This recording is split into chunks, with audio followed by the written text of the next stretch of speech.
Welcome everyone to our conversation today. I'm Vicky. I'm a teacher trainer, and I'm really passionate about helping other teachers to teach real life speaking and writing, particularly. And today I'm with Rebecka, who is a Swedish teacher, Mhm. who joined my mentoring program. Hi. Hi, nice to meet you. Nice to see you again. So do you want to start by telling me a bit about yourself and your teaching context?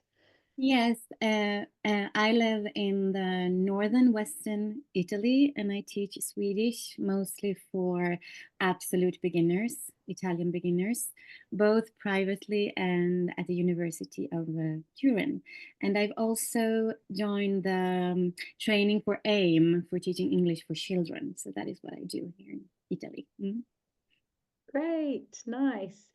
So quite a variety then. You're teaching privately, online, also at a Yes. university, Yes, I have children. many different contexts, kind of inventing myself in different ways. Yes. Mm. Great. So I'd love you to tell us a bit about what your main challenges were when you joined the mentoring program. Yeah, what were your main challenges? Yeah, I reached out to you firstly because I was looking for someone that I felt was aligned with my beliefs on teaching and learning, and that is a task-based approach, working with emergent language, and so on. What I felt was challenging was to create a lesson staging, a lesson plan, and implement these methods together with the lesson plan. So I needed teacher mentoring in practical advice and lesson staging, and then how to deviate from that in order to work with emergent language. So I needed someone to discuss these issues with because I think it's difficult to embrace the task based learning curriculum and the emergent language needs of the lesson, but relying on a structure. So that is what I felt this teaching mentoring program helped me with.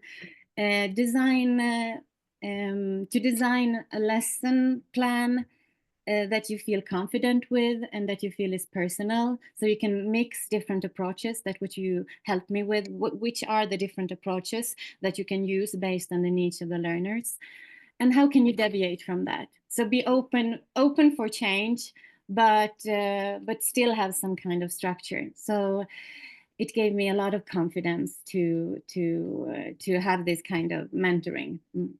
Yeah, that's great. Mhm. And I think um, to give some context, you were dealing with a particularly challenging context because you were wanted to implement this more emergent Yeah. task-based approach, Mm. but you're also teaching university students. So Yeah. I know Yeah. you're also trying to think hard about balancing their expectations with Yeah. Mm. with what's good for a beginner.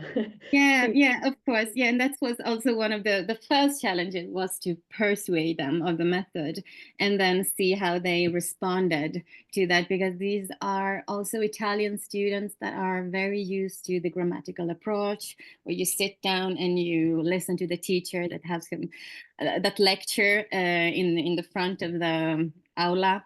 So it was a different kind of approach that I wanted to experiment with them, but the response was very positive. It was a mind shift for them, but also for me. So it was kind of scary in the beginning to try off this method in a university context. Yes. Mm. yeah, and you were very, very brave. And I think that persuasion is so important. Mm. Persuading the students of your method and Yeah. showing them this is how we're learning and this is why we're doing it in this way. Mm. Yeah. Yeah, especially with adults, like we want to understand those things. Yeah. Mm. So I mean, you've had a very successful course Yes. and you've implemented a really communicative, task-based approach with absolute beginners. Mm. Uh, how did it go? How did the the communicative approach go? Yeah, well, you kind of struggle a little bit in the beginning. So I was using a lot of the ordering and sorting tasks that are proposed in the task-based framework. And then after like 5-6 lessons, all the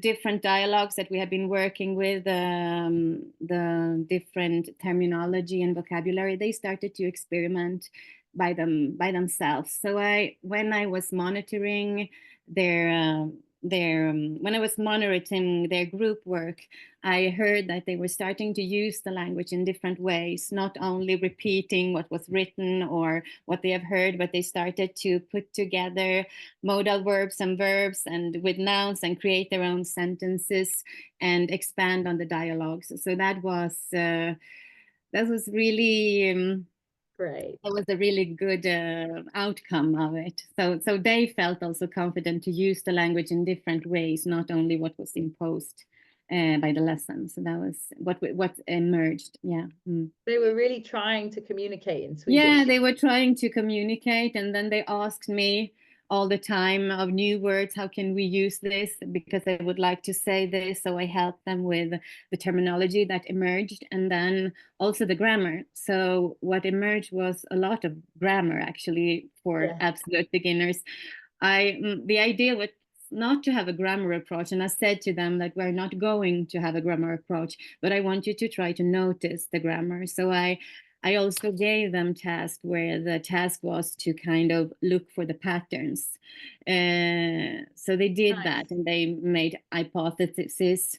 So by doing that and by kind of training them to see patterns, they did that also during the task, even if the tasks were meaning focused. Yeah. And so that was also an aha experience, because I didn't realize that grammar was going to emerge in that way, because they were curious about grammar. So that was what happened on the board all the time, as Yeah. a board work. Yeah. Mm. And I mean, that's how we should be learning grammar, Mm. right? Mm.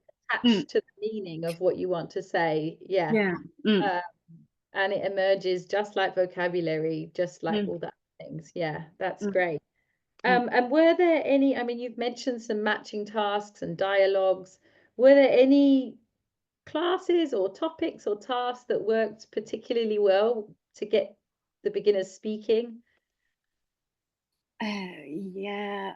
It we worked a lot with frequency words, places, how to get around in the city, how to. So these were very fun, because they realized that this is something that I need. These are emergent survival vocabulary that I need when I come to Sweden.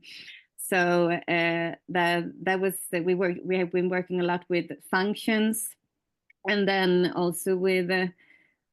I let them also put a lot of vocabulary in order and sort them based on adjectives. So they learned adjectives together with nouns, and they had to look up their own words, the words that they felt were meaningful to them, search them up on Google, look for the pronunciation, and then say the words, and the other had to guess the words that they had looked up.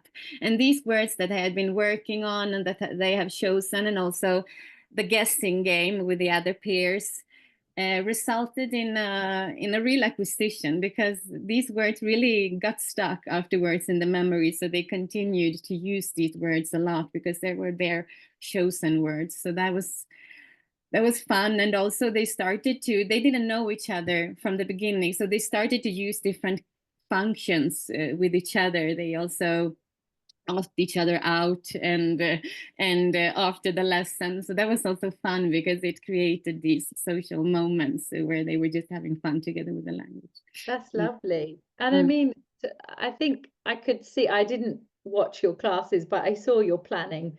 Mm. And I think one of the things you did so nicely was you planned for those moments, you had Mm. lots of peer work and Mm. you had personalization tasks where Mm.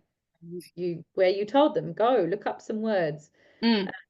It's Mm. almost like training them to do that. And I think Yeah, that yeah, to just give looked them some really nice. learner autonomy. Yes, yes. Mm. Yeah, it just looked really personal as well, which was so nice. Mm. Yeah. Yeah. Um, and Anything that you're particularly proud of with with the success of this course and trying out a more task-based approach? Uh, yes, I'm proud of the mind shift change because I think it's easier to change belief, but it's more difficult to actually implement that belief. And I think that many teachers are struggling with that. They kind of see other approaches, they read about different ways of lesson staging and lesson planning. And they think, yeah, I believe this is a good way. I believe task based learning. And then they kind of fall back to their ways of doing things because they never tried. Or because they think it's difficult to try. So that was one of my Yeah, you challenges. stay in your comfort zone a Yeah, little you bit. stay and you focus and you continue to believe that, yeah, maybe I should.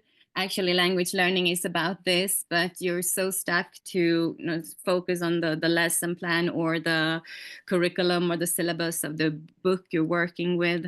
So, so that was a way to challenge myself to kind of step out of the belief and implement your beliefs. So that is Nice. something Yeah.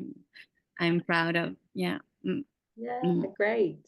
And so if you had some advice for another teacher who is maybe yeah, in a similar position to you, like wanting to try out more task-based lessons, wanting to allow more space for emergent language, do you have any advice for those That's teachers? difficult. Um, I would advise to look at different approaches to lesson staging Mm, and find a way to personalize them and to be open to where you can deviate from your lesson plans in order to make space for emergent language.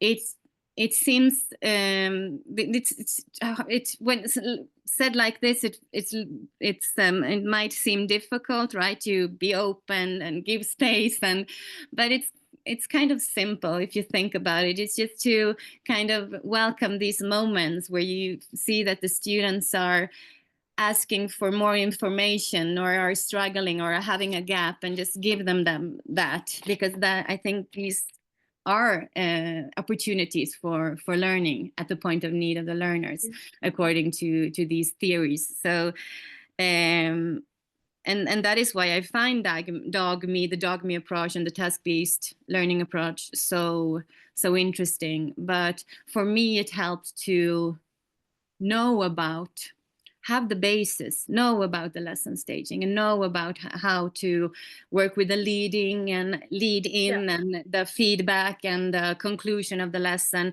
and also have clear aims and purpose of the lesson. Mm, mm. uh, but I think you need to start trying, and then you kind of develop along the way. That's the Yeah, part of and the I think, journey. yeah, it's a journey. It's a journey. It's a journey. Yeah. Uh, uh, Yeah, and I think it's a really nice advice that you give though, because in the long run, that's going to make you more of a responsive teacher, more yeah. in Mm. tune with what are we learning here? Yeah. Mm. Um, So, amazing. so Thank you yeah. so much. Thanks for your sharing your experience and for your advice, Rebecka. It's And lovely. thank you for the teacher mentoring and for your advice and for letting me know all these approaches and ways of working with students. Yeah. Mm. Yeah, and if anyone out there who's watching is interested in our work, I'll just leave our context so you can see what we're doing. Yeah. I'll see you soon. Bye.